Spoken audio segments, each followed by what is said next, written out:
बिस्मिल्लाहिर्रहमानिर्रहीम। किसी इस्लामी भाई ने सवाल किया कि पेंट शर्ट पहनना कैसा।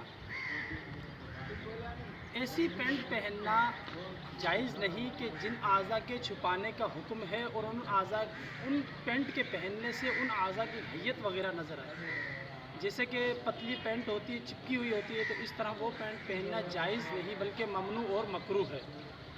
ऐसी पेंट पहनना कि जो मोटी और ढीली हो, जिससे जिन आज़ा के छुपाने का हुक्म है उन आज़ा की हैयत वगैरह नज़र नहीं आ रही, तो वो पेंट पहनना जायज़ है, ममनू नहीं।